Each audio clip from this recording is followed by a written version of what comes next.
Shalom, Jemaat GKA Gloria yang terkasih di dalam Tuhan. Kami juga menyambut dengan hangat bagi Anda yang baru pertama kali bergabung di dalam ibadah online kami.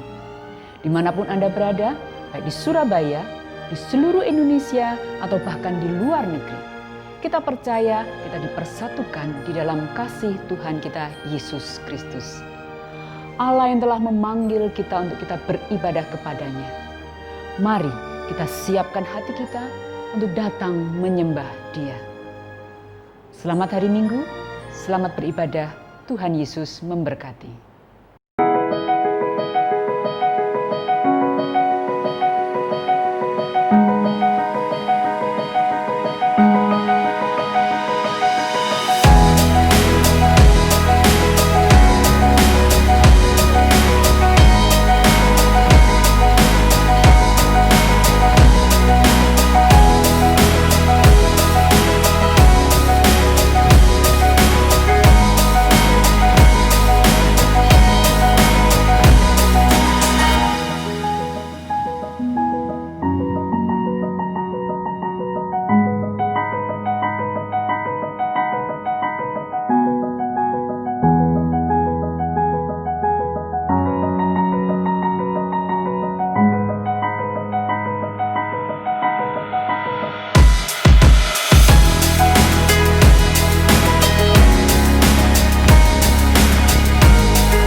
Shalom, selamat pagi jemaat yang dikasihi oleh Tuhan kita Yesus Kristus. Kita bersyukur bahwa pagi hari ini Allah sendiri yang sudah mengumpulkan kita bersama-sama untuk datang menyembah-Nya. Marilah kita bersama-sama memohon kepada Roh Kudus untuk menolong kita berdiam diri di hadirat-Nya yang Maha Kudus.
Pertolongan ibadah kita pada pagi hari ini datangnya dari Tuhan Allah pencipta langit dan bumi. Turunlah atas kita sekalian damai sejahtera dari Allah Bapa, Allah Putra, dan Allah Roh Kudus. Amin.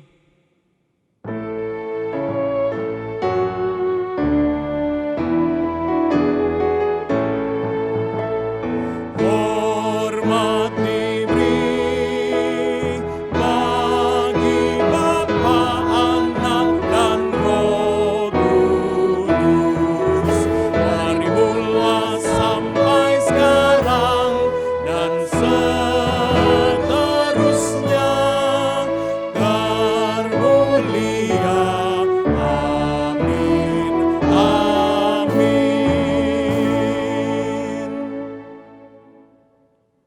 tidak ada seperti Engkau di antara para Allah, ya Tuhan. Dan tidak ada seperti apa yang Kau buat. Segala bangsa yang Kau jadikan akan datang sujud menyembah di hadapan-Mu, ya Tuhan, dan akan memuliakan nama-Mu.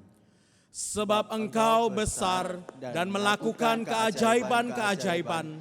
Engkau sendiri saja Allah.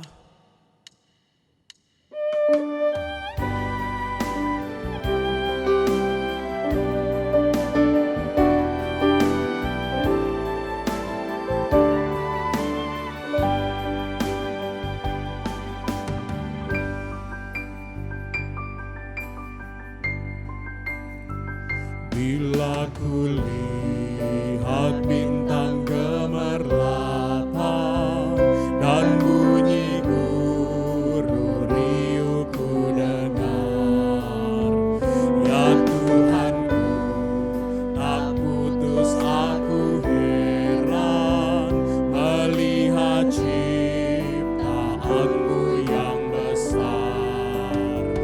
Maka jiwa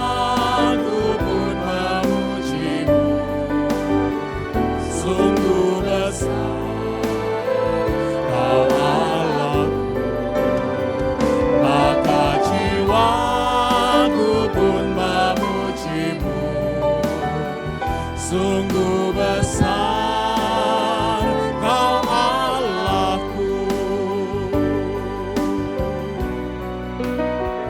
Ya Tuhanku, apabila ku renungkan pemberian-Mu dalam penebus, ku tertegun, bagiku dicurahkan oleh Putra-Mu darahnya kudus. Maka jiwaku pun memuji-Mu, sungguh besar Kau Allahku. Maka jiwaku pun memuji-Mu, sungguh besar Kau Allahku. Apabila nanti Kristus memanggilku, sukacitaku amatlah besar, karena terkabullah yang kurindukan, melihat Dikau Tuhanku akbar. Maka jiwaku pun memuji-Mu, sungguh besar Kau Allahku. Maka jiwaku pun memuji-Mu, sungguh besar Kau Allahku. Sungguh besar, sungguh besar Kau Allahku.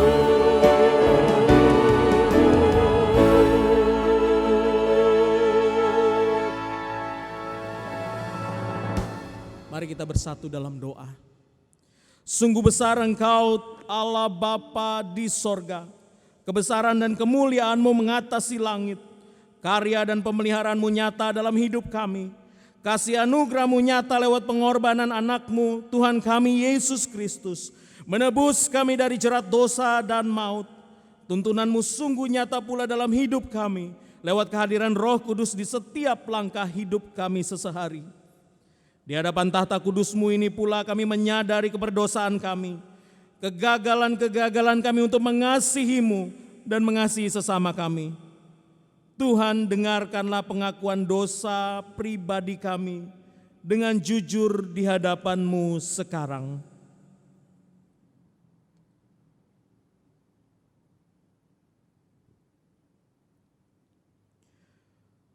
Tuhan Yesus, terima kasih untuk anugerah pengampunan-Mu bagi kami. Di dalam nama-Mu Yesus Kristus kami berdoa. dan akan terus memuji tentang rahmat dan anugerah-Mu di sepanjang umur kami. Amin.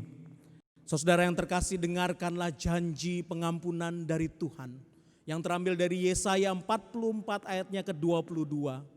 Aku telah menghapus segala dosa pemberontakanmu seperti kabut diterbangkan angin dan segala dosamu seperti awan yang tertiup.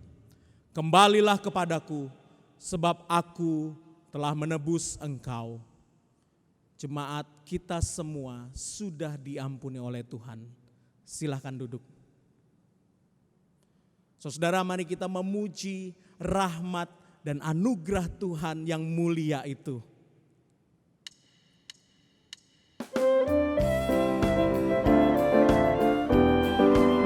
Mari angkat suaramu dengan penuh sukacita.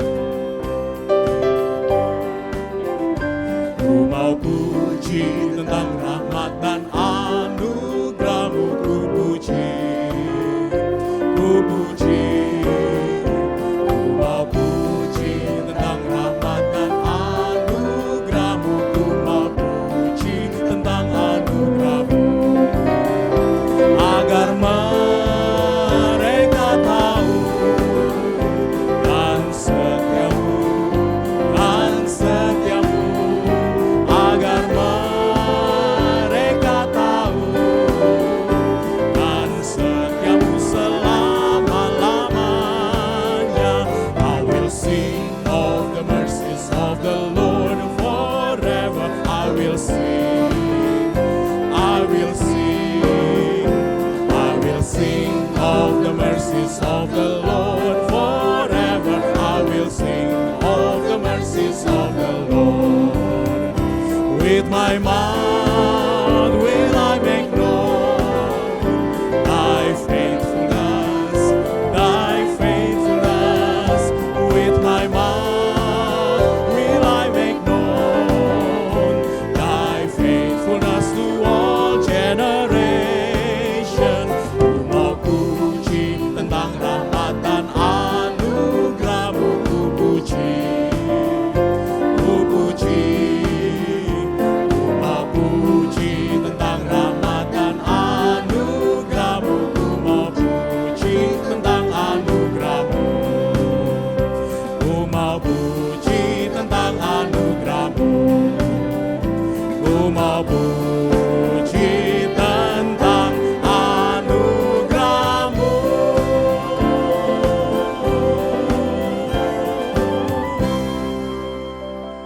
Saudara, sungguh layak kita memuji rahmat dan anugerah Tuhan.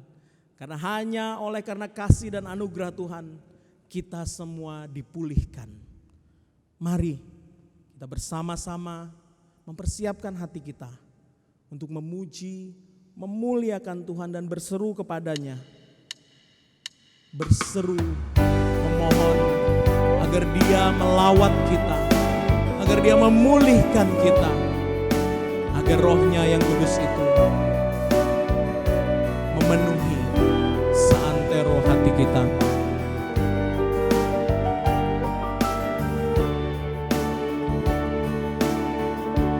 Biarlah Yesus lingkupimu dengan roh dan kasih-Nya dan memuaskan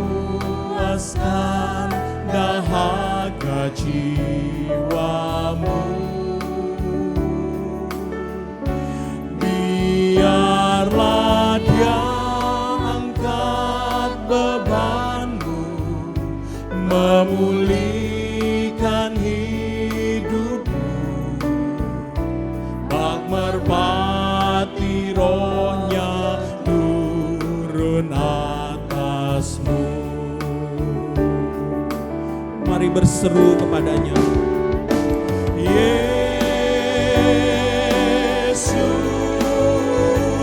oh Yesus, lawatlah umat-Mu.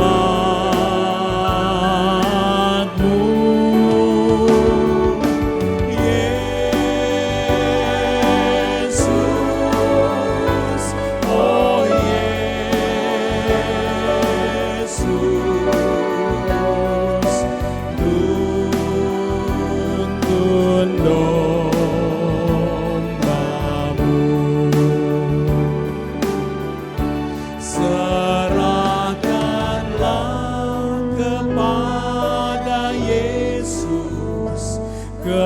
kesedihan hidupmu, ketakutan, duka dan tangisanmu.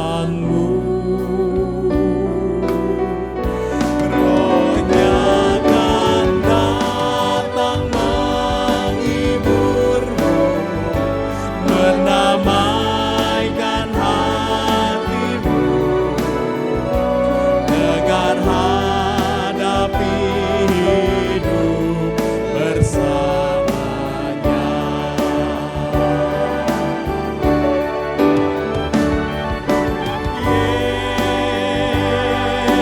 Yesus, oh Yesus,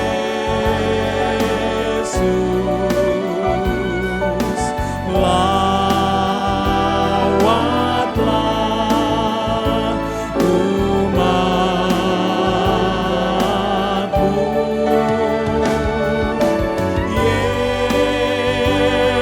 Yesus, oh Yesus,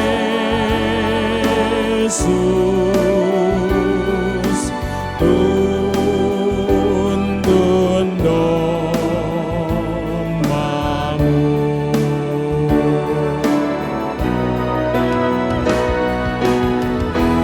Oh, nyanyikanlah lagu ini dengan hati bersuka, karena yakin Tuhan hadir serta-Mu. Oh, percayakanlah padanya masa depan hidupmu, sambut tiap hari di dalam namanya. Yesus, oh Yesus, lawatlah umat-Mu. Yesus, oh Yesus,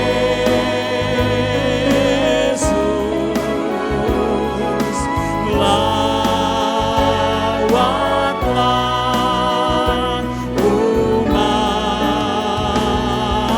umat-Mu.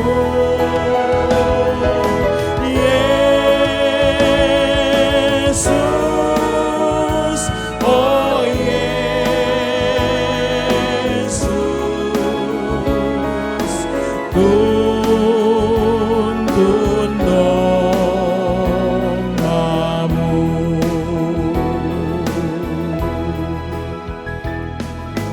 Yesus, oh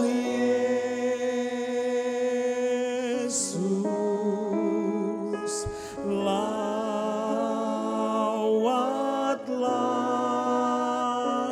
umat-Mu.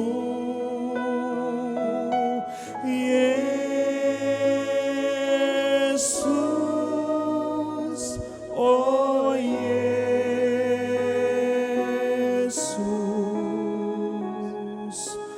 tuntun domba-Mu.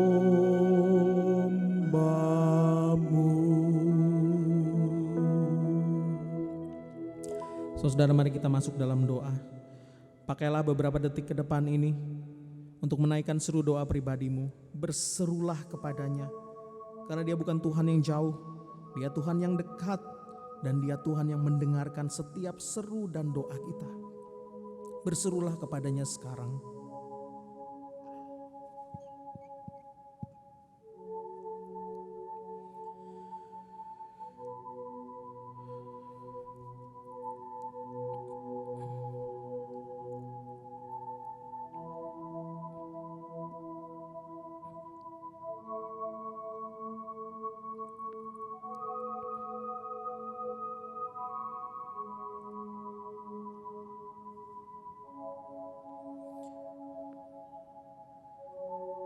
Tuhan, dengarkanlah doa anak-anak-Mu di rumah mereka masing-masing. Dengarkanlah dan jawablah Tuhan sesuai dengan waktu dan kemurahan-Mu. Saudara, mari kita bersama-sama berdoa untuk bangsa dan negara kita. Bapa di dalam sorga, kami berdoa menyerahkan bangsa dan negara kami. Ketika di akhir Juli ini ya Tuhan, kami sudah melihat berbagai upaya dilakukan oleh para pemimpin kami. Mulai dari PSBB selama beberapa kali, dan sampai dengan sekarang Tuhan, kami sedang mempersiapkan dan juga sedang memasuki sebuah masa yang disebut new normal. Tuhan, tolonglah para pemangku kebijakan bangsa kami, agar mereka boleh terus-menerus Tuhan juga memutuskan yang terbaik dan tidak ragu juga untuk merevisi, memperbaiki setiap keputusan-keputusan yang sudah dibuat, agar Tuhan benar bangsa kami boleh memasuki suatu masa di mana kami boleh dipulihkan. Tuhan, ada banyak korban yang sudah jatuh, tetapi kami terus mau optimis Tuhan. Kami percaya bahwa Engkau akan membangkitkan bangsa kami. Engkau akan menolong bangsa kami untuk bisa maju kembali ya Tuhan, seperti sedia kala. Tuhan, tolonglah bangsa dan negara kami. Jemaat yang dikasihi Tuhan, mari kita berdoa juga bersama-sama untuk gereja dan jemaat kita. Tuhan, kami berdoa untuk gereja kami. Kami berdoa juga untuk jemaat kami ya Tuhan. Tuhan, kiranya Engkau mau menolong jemaat kami yang sakit, jemaat kami juga yang sedang dalam kesulitan dalam pekerjaan. Tuhan, masa yang sulit ini ya Tuhan, baik mereka yang menderita sakit, baik mereka yang kehilangan pekerjaan, baik mereka yang sedang berusaha untuk beradaptasi dengan suasana yang baru, dengan bisnis yang baru. Tuhan, berilah kekuatan pada mereka. Pulihkanlah mereka Tuhan, bakarlah selalu semangat mereka ya Tuhan untuk berjuang. Karena kami tahu semua Tuhan bahwa Engkau tidak pernah meninggalkan kami. Tuhan, tolong juga gereja kami, para pemimpin kami, untuk dapat terus menerus juga berdoa bagi setiap jemaat kami, memikirkan yang terbaik juga untuk bisa melayani jemaat kami. Dan juga ya Tuhan, kami terus juga berdoa untuk hikmat, untuk bisa memimpin dan memutuskan kapan kami juga nanti akan kembali untuk beribadah bersama di gereja lagi. Tuhan, tolonglah gereja kami. Biarlah Roh-Mu yang kudus yang boleh memimpin gereja kami. Dan biarlah juga ya Tuhan, jemaat kami Engkau lawat dan Engkau pulihkan ya Tuhan. Kami berdoa, naikkan semua seru doa ini, dan kami juga akan menutupnya dengan doa yang sudah Engkau ajarkan kepada kami. Bapa kami yang di sorga, dikuduskanlah nama-Mu, datanglah kerajaan-Mu, jadilah kehendak-Mu di bumi seperti di sorga. Berikanlah kami pada hari ini makanan kami yang secukupnya, dan ampunilah kami akan kesalahan kami, seperti kami juga mengampuni orang yang bersalah kepada kami. Dan janganlah membawa kami ke dalam pencobaan, tetapi lepaskanlah kami daripada yang jahat. Karena Engkaulah yang punya kerajaan dan kuasa dan kemuliaan sampai selama-lamanya. Amin. Jemaat, mari kita berdiri bersama-sama dengan gereja di segala tempat dan segala waktu. Kita mengucapkan pengakuan iman rasuli. Aku percaya kepada Allah, Bapa yang Maha Kuasa, Halik langit dan bumi, dan kepada Yesus Kristus anaknya yang tunggal Tuhan kita, yang dikandung dari Roh Kudus, lahir dari anak darah Maria, yang menderita sengsara di bawah pemerintahan Pontius Pilatus, disalibkan, mati dan dikuburkan, turun ke dalam kerajaan maut. Pada hari yang ketiga, bangkit pula dari antara orang mati, naik ke sorga, duduk di sebelah kanan Allah, Bapa yang Maha Kuasa, dan dari sana Ia akan datang untuk menghakimi orang yang hidup dan yang mati. Aku percaya kepada Roh Kudus, gereja yang kudus dan am, persekutuan orang kudus, pengampunan dosa, kebangkitan tubuh, dan hidup yang kekal. Amin. Jemaat dipersilakan duduk. Saudara, mari kita mempersiapkan hati kita untuk mendengarkan firman Tuhan. Kita memohon kepadanya untuk membuka mata rohani kita, agar kita dapat melihat Dia dan kebenaran firman-Nya.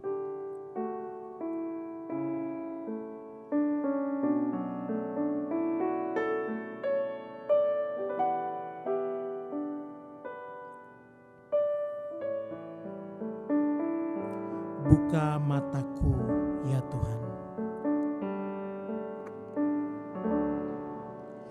Buka mataku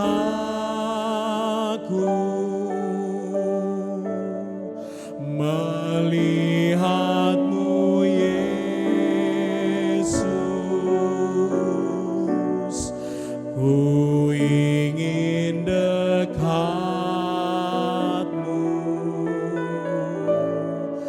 dan mengasihi-Mu.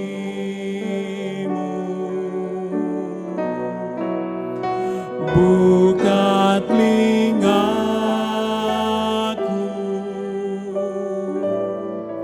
untuk mendengar-Mu.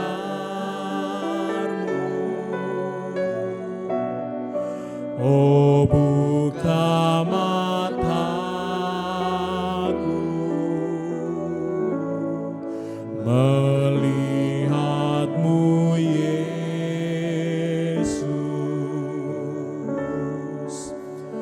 Open our eyes, Lord. We want to see Jesus, to reach out and touch Him and say that we love Him. Open our ears, Lord, and help us to listen.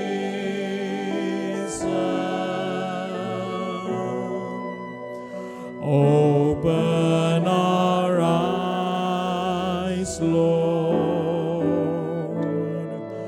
We want to see Jesus.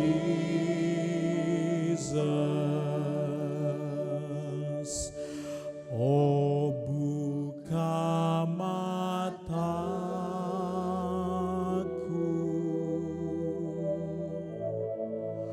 melihat-Mu Yesus.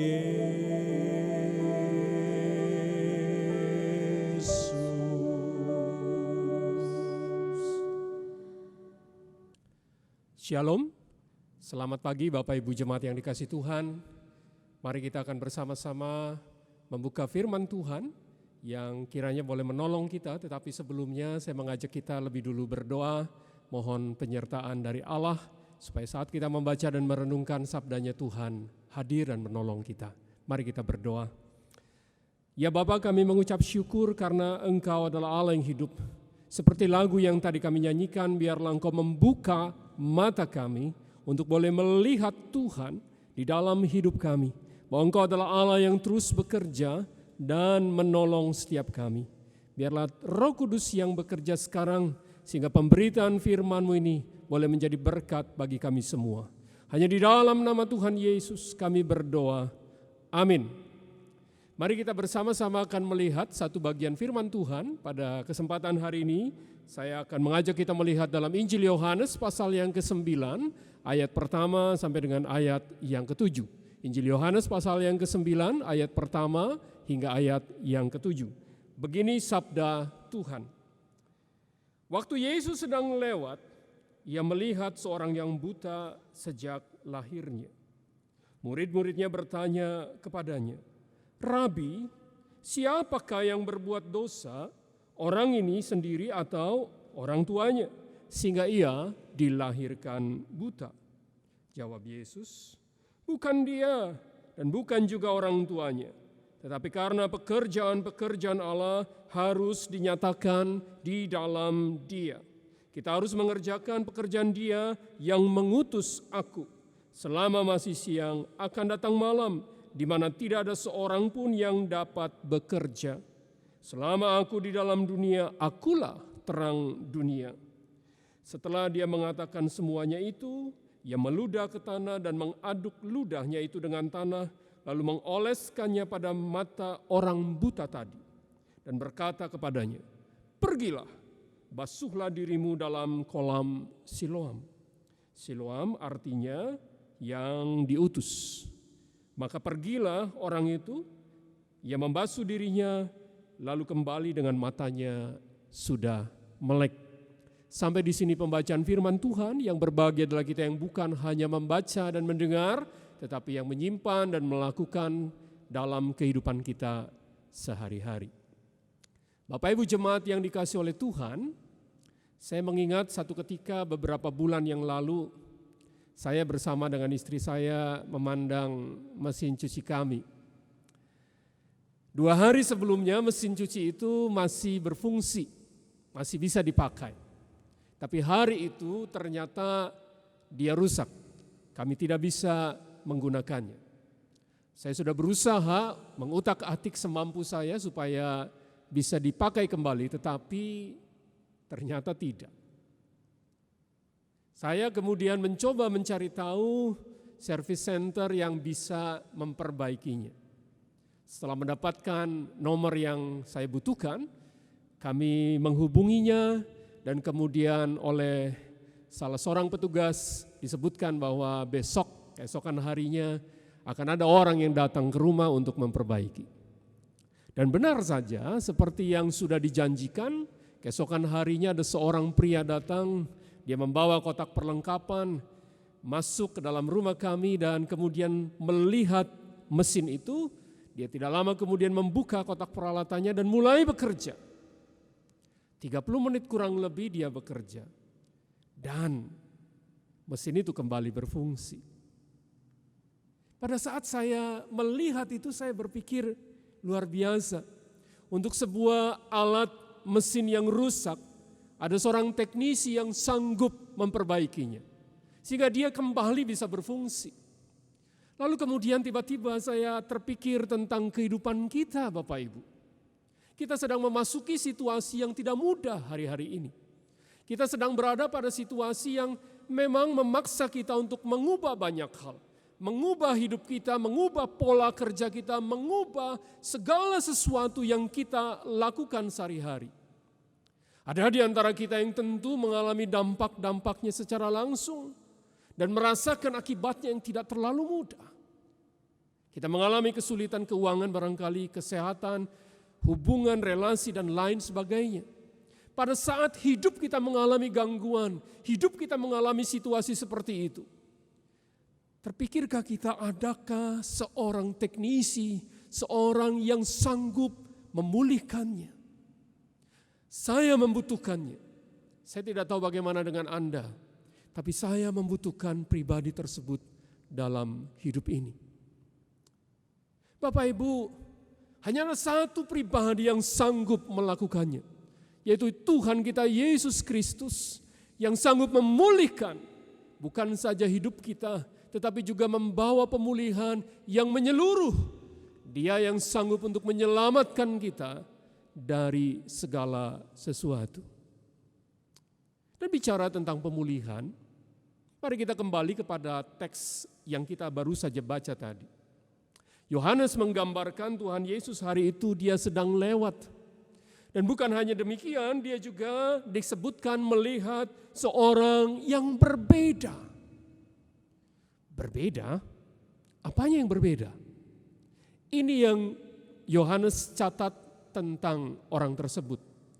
Yang pertama disebutkan bahwa dia adalah seorang yang buta sejak lahirnya. Jadi begitu dia lahir, kedua matanya tidak lagi bisa menolongnya untuk melihat. Segala sesuatunya gelap bagi dia.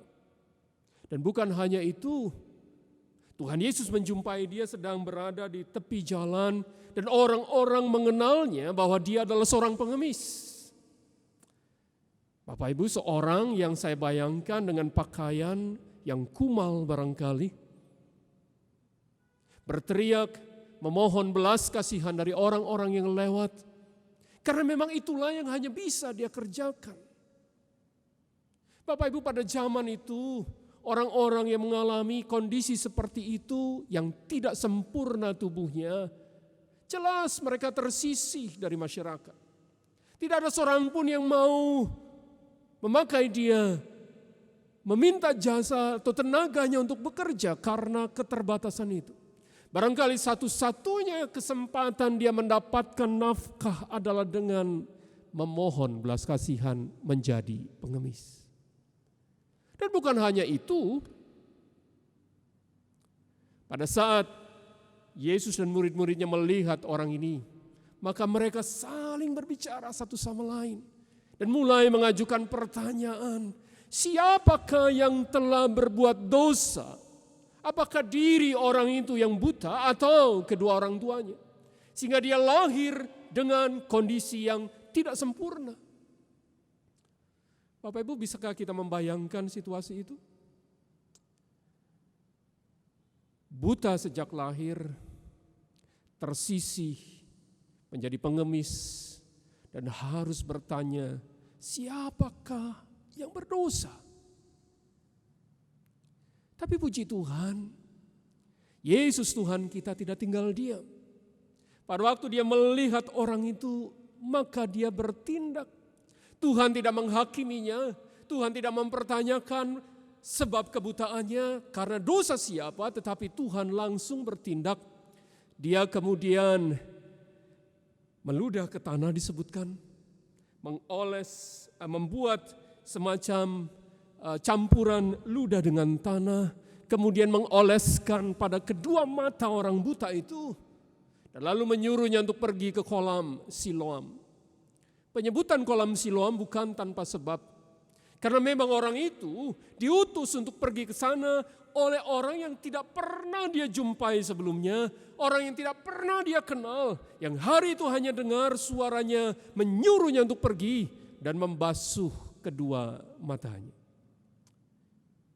Ketaatannya membuahkan sebuah mujizat, matanya menjadi sembuh dan dia mendapatkan kembali penglihatannya. Sebuah mujizat bukan? Tunggu dulu Pak, kalau Tuhan mampu membuat mujizat, bukankah itu sesuatu yang selayaknya? Karena dia adalah Allah yang maha kuasa. Lalu di mana letak luar biasanya kisah ini? Mari kita perhatikan apa yang menjadi catatan Yohanes yang mengatakan bahwa kedua mata orang itu buta sejak lahir. Kalau kita mencoba melihat dalam perjanjian lama, maka ada banyak nabi yang telah membuat mujizat. Tapi tidak ada satupun nabi yang mampu mencelikan mata orang yang buta, apalagi sejak lahir. Tapi Kristus mampu. Dia mampu menyembuhkan apa yang tampaknya mustahil. Dia bekerja memulihkan penglihatan orang yang buta itu. Seharusnya kisah itu berhenti sampai di sini. Bukankah itu yang menjadi kebutuhan dari orang buta itu? Tapi Bapak Ibu, mari kita simak kelanjutannya. Ternyata kisah itu tidak hanya berhenti pada titik orang itu sembuh. Karena setelah itu ternyata kesembuhan itu mendatangkan hal-hal yang baru juga baginya. Orang-orang yang tahu bahwa dia pengemis yang buta itu dan sekarang melihat, mereka bertanya, apakah yang terjadi? Siapakah yang telah menyembuhkan engkau? Kesembuhan yang begitu spektakuler itu segera menyebar dengan cepat. Banyak orang tahu dan kemudian orang ini dibawa ke hadapan orang-orang Farisi, diinterogasi, ditanya. Dan bukan hanya itu saja, orang tuanya juga dipanggil. Mereka menginterogasi, bahkan mengintimidasi, mengancam. Kenapa Bapak Ibu? Alkitab menyebutkan kalau mereka mengakui Yesus adalah Mesias, maka pada saat itu mereka akan dikucilkan. Apa artinya dikucilkan? Dikucilkan berarti dibuang dari masyarakat. Mereka tidak lagi memiliki eksistensi di tengah-tengah masyarakat yang ada hari itu. Mereka tidak lagi diakui dan itu sangat menakutkan bagi kedua orang tuanya. Semua kesulitan itu muncul karena ada seseorang yang bertemu dengan Yesus dan mengalami pemulihan. Bapak Ibu, pertemuan dengan Kristus mendatangkan sebuah krisis besar dalam hidupnya. Tapi mengapa semua kesulitan itu muncul? Tidakkah Tuhan sanggup menolongnya? Ternyata ada sesuatu yang jauh lebih besar dari cerita ini. Karena ini juga bicara tentang pengenalan orang itu terhadap Kristus. Bapak Ibu perhatikan, pada ayat yang ke-11, saat dia sudah disembuhkan dan orang bertanya kepadanya, siapakah yang menyembuhkan engkau? Dia hanya berkata, orang yang disebut Yesus itu. Dia hanya tahu dari perkataan orang, dia hanya mendengar dari orang lain, dia baru pertama kali berjumpa dengan Yesus. Dan itu pengenalannya akan Tuhan. Tapi perhatikan kembali pada waktu dia diinterogasi oleh orang-orang Farisi. Dan ditanya tentang siapakah Yesus. Maka ayat yang ke-17 dia berkata, ia adalah seorang nabi. Ada sebuah progres dari pengenalan dia. Yang pertama dia hanya mengenal bahwa dia itu adalah Yesus. Tapi kemudian di dalam pengenalannya itu, pengalaman dan juga kesembuhannya menyadarkan dia bahwa Yesus bukan sekedar orang biasa, dia adalah nabi. Tapi tidak berhenti di sana. Pada waktu dia diusir keluar oleh orang-orang Farisi yang menginterogasinya, dia berjumpa kembali dengan Yesus. Dan Yesus kemudian bertanya kepadanya, apakah engkau percaya kepada Tuhan, kepada anak manusia? Dan kemudian dia dengan lantang berkata, aku percaya Tuhan. Lalu ia sujud dan menyembah Yesus. Sekarang dia mengerti siapa Tuhan. Pengalaman, pengenalan dan juga apa yang dia alami itu membawanya kepada satu pemahaman yang benar bahwa Yesus adalah anak manusia, Allah dan Mesias. Bapak Ibu yang dikasihi oleh Tuhan kita Yesus Kristus. Bukankah ini sesuatu yang seharusnya menyadarkan kita? Kita sering kali berhadapan dengan situasi-situasi sulit. Kita sering kali berhadapan dengan kondisi-kondisi yang membuat kita juga tidak berdaya. Dan kadang-kadang kita bertanya, Tuhan dosa siapakah ini?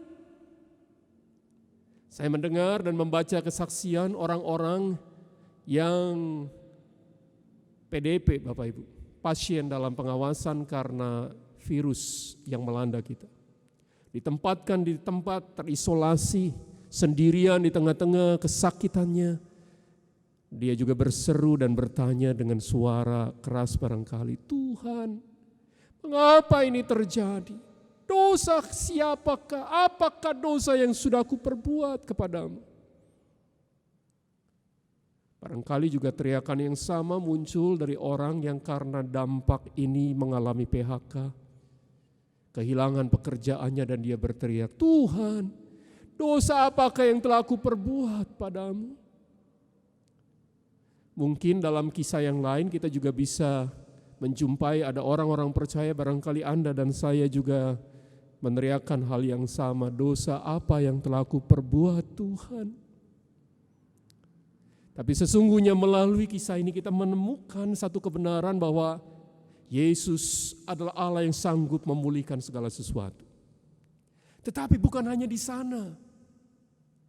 Kita juga seringkali berhadapan dengan kesulitan yang telah kita selesaikan, tapi ternyata itu belum sepenuhnya tuntas.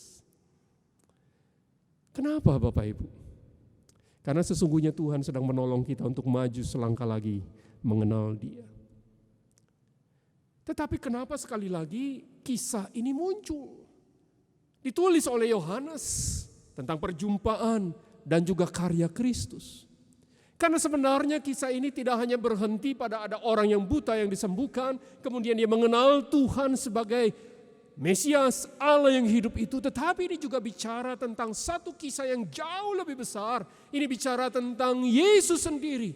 Tokoh utama dari kisah ini bukan orang buta itu, tetapi tokoh utama dari kisah ini adalah Yesus sendiri yang telah datang ke dalam dunia dan dia sedang mengerjakan sesuatu untuk kita. Bapak Ibu, kisah itu membawa kita untuk mengenal Dialah Kristus yang berkuasa atas hidup kita. Dia berkuasa untuk memulihkan bukan hanya penyakit, bukan hanya kesulitan, tetapi dia juga berkuasa untuk menyelamatkan hidup setiap orang yang percaya kepadanya. Inilah sesungguhnya kabar yang dituliskan oleh Yohanes dalam pasal yang ke-9. Karena kisah itu diakhiri dengan sebuah pengakuan iman dari orang yang buta itu pada saat dia melihat Yesus dan berjumpa dengannya. Memang kebutuhan awalnya adalah kemampuan untuk melihat, tetapi Yesus berkuasa bukan hanya memberikan itu, tapi dia menyelamatkan hidupnya. Bapak Ibu, kisah ini juga pada akhirnya membawa satu titik penting. Karena kalau kita baca di bagian akhir dari kisah Yohanes 9, terutama ayat yang ke-40 sampai ayat yang ke-41. Di sana disebutkan oleh Yohanes ketika kata-kata itu didengar oleh beberapa orang Farisi yang berada di situ, mereka berkata kepadanya, apakah itu berarti bahwa kami juga buta? Jawab Yesus pada mereka, sekiranya kamu buta, kamu tidak berdosa. Tetapi karena kamu berkata kami melihat, maka tetaplah dosamu. Bapak Ibu, pada akhirnya kisah ini memperhadapkan kita tentang kondisi manusia. Engkau, saya, orang-orang Farisi, dan semua orang tentang perjumpaan kita tentang Yesus. Apakah kita disebut sebagai orang yang buta secara rohani? Karena kalaupun kita berjumpa dengan Yesus, mengalami kuasanya, hidup ditolong oleh Dia, tetapi itu tidak membawa kita kepada satu pengenalan yang benar akan Kristus. Mari Bapak Ibu, kita mengintrospeksi diri kita. Sudahkah kita betul-betul mengenal Dia? Ada satu pengalaman kehidupan saya yang mengajarkan saya tentang hal ini. Tahun 2008, tiba-tiba kehidupan saya berubah karena dokter mengatakan saya menderita sebuah penyakit. Saudara, Bapak Ibu yang dikasihi Tuhan, testis di sebelah kiri saya pada hari itu bengkak. Dan itu menakutkan buat saya, karena memang terasa sakit. Setelah beberapa kali ke dokter, pada akhirnya dinyatakan saya terkena TBC sekunder. Maka pengobatan itu segera dimulai. 6 bulan lamanya saya harus mengkonsumsi obat supaya saya bisa sehat kembali. Tapi sampai satu titik ternyata saya mengalami kondisi di mana tubuh itu menolak obat itu. Setiap kali saya mengkonsumsinya maka tubuh saya menjadi gemetar, keringat dingin, pandangan berkunang-kunang. Satu ketika dalam perjalanan bersama dengan kedua anak saya naik sepeda motor, pandangan mata saya langsung gelap. Saya mencoba menepikan kendaraan, duduk di sebuah halaman kantor yang tidak saya kenal, dan kemudian saya sempat pingsan. Bapak Ibu, pada saat saya membuka mata, saya sudah dikerumuni orang banyak dan kemudian ditolong ke rumah sakit. Saya begitu takut Bapak Ibu. Saya tidak takut pada kematian, tetapi saya takut pada apa yang akan terjadi dengan keluarga. Anak-anak masih kecil, tentu tidak mudah. Tapi di tengah-tengah ketakutan itu, pada waktu saya melihat Yesus dan Tuhan kemudian bekerja, Dia bukan hanya memulihkan sakit saya, tapi Dia juga memulihkan kepercayaan saya kepadanya. Saya mengerti bahwa Dia adalah Allah yang berkuasa atas segala sesuatu. Tidak ada sesuatu pun yang tidak mampu Dia kerjakan. Tapi selama itu saya menganggapnya bahwa itu terjadi dulu. Tapi hari itu saya menyadari Dia adalah Allah yang berkuasa memulihkan segala sesuatu. Pengalaman di tepi kematian itu menyadarkan saya. Bapak Ibu, tantangan yang sama Tuhan juga tengah kerjakan hari ini dalam hidup kita. Siapakah Yesus? Apakah kita sudah sungguh mengenalnya? Melalui berbagai kesulitan, itu adalah cara Allah untuk memastikan kita bukan saja mengalami pertolongannya, tetapi juga mengalami pemulihan dari Allah. Memang ke depan kita masih belum tahu dalam situasi yang tengah kita hadapi ini. New normal, apa yang akan terjadi, situasi apa yang menghadang, kita tidak tahu. Tapi saya mau yakinkan Anda satu hal, bahwa Tuhan Yesus berkuasa memulihkan bukan hanya kesulitan hidup, tapi Dia juga berkuasa untuk menyelamatkan hidup setiap orang yang percaya kepadanya. Percayakah kita? Mari kita berdoa. Tuhan, kehidupan kami ada di dalam tangan-Mu, dan kami percaya sepenuhnya bahwa Engkau adalah Allah yang bukan saja telah menciptakan seisi langit dan bumi, tetapi juga Allah yang terus bekerja. Engkau bukan saja sanggup menolong kami dari setiap permasalahan yang kami hadapi, tetapi Engkau juga Allah yang mampu memulihkan hidup kami sepenuhnya. Ajar kami Tuhan, agar mata kami tetap tertuju pada Kristus. Janganlah kami menjadi buta, bukan saja secara fisik, tapi juga secara rohani. Ajarkan kami Tuhan, supaya dalam segala sesuatu mata kami terus tertuju kepadamu. Karena Engkaulah Tuhan kami. Terpujilah Engkau Tuhan, berkatilah setiap kami yang mendengar, berkatilah setiap jemaat-Mu yang hadir hari ini. Di dalam nama Kristus Yesus Tuhan kami berdoa. Amin. Jemaat yang kasih Tuhan, kita sudah mendengarkan kebenaran firman Tuhan. Sekarang tiba saatnya kita meresponinya dengan segenap hati kita. Menaruh iman percaya kita sepenuhnya kepada Tuhan Yesus yang sanggup untuk memulihkan kita. Sembari kita melakukan hal tersebut, kita juga memberikan persembahan kita sebagai ungkapan syukur kita kepadanya. Anda dapat memberikan persembahan Anda dengan scan QRIS gereja masing-masing lewat ponsel Anda. Dan juga dapat melakukan transfer kepada rekening BCA gereja masing-masing.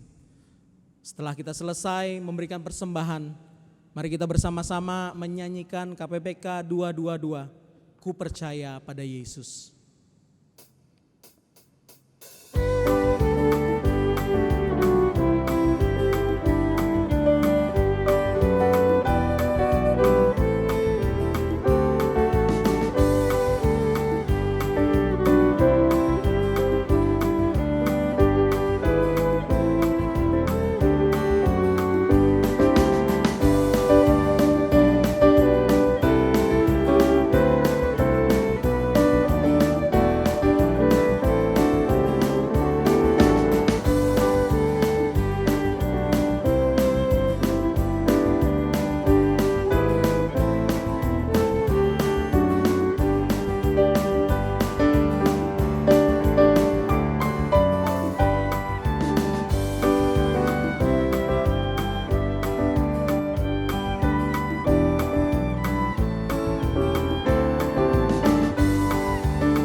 Mari kita berdiri bersama-sama, kita akan memuji namanya.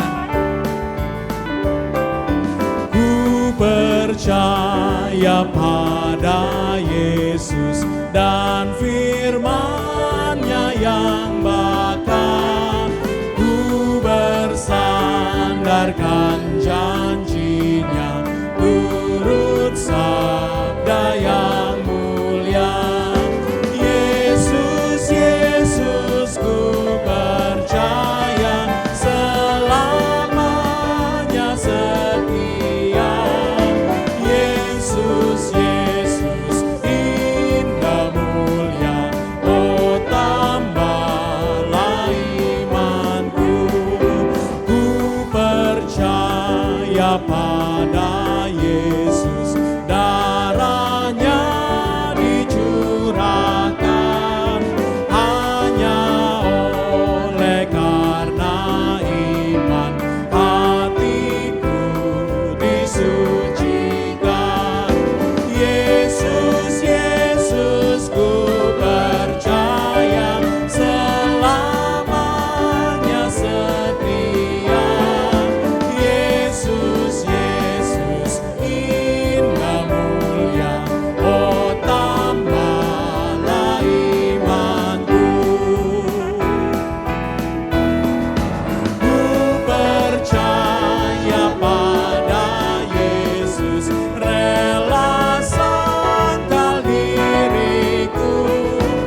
bawa persembahan kita dalam doa. Tuhan, kami bersyukur atas ibadah kami pagi hari ini. Kami bersyukur untuk kebenaran firman yang sudah menginspirasi kami dan menguatkan iman kami. Dan kami juga sudah memberikan persembahan. Walaupun Tuhan kami tahu kondisi kami tidak mudah sekarang Tuhan. Tapi kami memberikan persembahan ini dengan hati penuh syukur. Biarlah persembahan ini Tuhan boleh membantu gereja kami untuk mengerjakan pekerjaan-pekerjaan-Mu yang sudah Kau titipkan pada gereja kami. Tuhan, kami bawa persembahan kami ini dengan hati penuh syukur. Di dalam nama Tuhan Yesus Kristus kami sudah berdoa. Amin. Mari kita berdiri bersama-sama, kita akan mengembalikan segala puji, hormat dan kemuliaan pada Allah Tritunggal.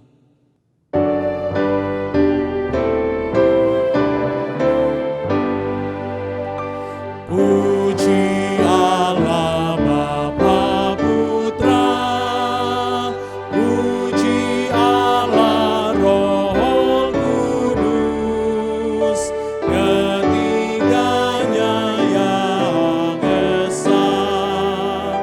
Mohon selamat sumber berkat.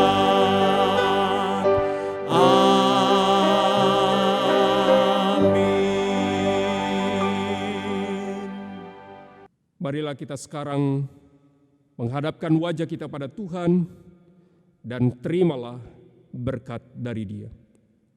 Tuhan memberkati engkau dan melindungi engkau. Tuhan menyinari engkau dengan wajah-Nya dan memberi kasih karunia. Tuhan menghadapkan wajah-Nya kepadamu dan memberi engkau damai sejahtera dari sekarang ini sampai selama-lamanya. Amin.